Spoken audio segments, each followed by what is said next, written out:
L'air que nous respirons affecte notre façon de vivre, de travailler et de dormir.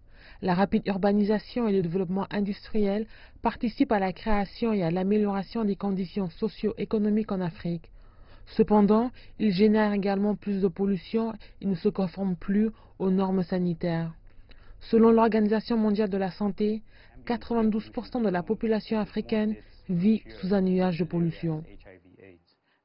La pollution de l'air ambiante à elle seule cause annuellement plus de décès que le paludisme et le sida.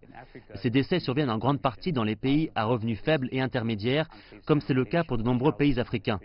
En Afrique, le nombre de décès causés par la pollution de l'air a dépassé le nombre de décès causés par l'insalubrité et la malnutrition infantile, ce qui constitue un fardeau important de maladies liées à la pollution de l'air. En effet, si l'on regarde le coût économique, il dépasse 400 milliards de dollars selon une étude menée par l'Organisation pour la coopération économique et le développement en 2013.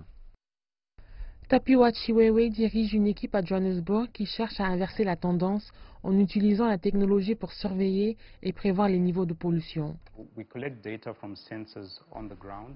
Nous recueillons des données au moyen de capteurs au sol qui surveillent la qualité de l'air. Les données recueillies à partir des capteurs sont envoyées sur notre plateforme et ce que nous faisons, c'est d'analyser ces données pour déterminer les tendances, savoir si la pollution s'empire ou s'améliore avec le temps et savoir dans quelle zone la pollution est la plus concentrée. À partir de cela, nous pouvons montrer un aperçu des tendances spatiales de la qualité de l'air sur plusieurs jours. Avec plus de 700 000 morts attribuées à la pollution de l'air intérieur et de l'air ambiant en Afrique chaque année, cette initiative pilotée par Tapiwa pourrait aider à changer la qualité de l'air sur le continent. Si quelqu'un a un problème respiratoire ou s'il y a des gens qui souffrent d'asthme, nous leur donnons des alertes et leur informons dans quelle zone la qualité de l'air sera mauvaise, afin qu'ils puissent éviter ces zones ou du moins rester à l'intérieur en cas de phénomène de pollution. De même, les familles pourront prendre de meilleures décisions sur où installer leurs proches.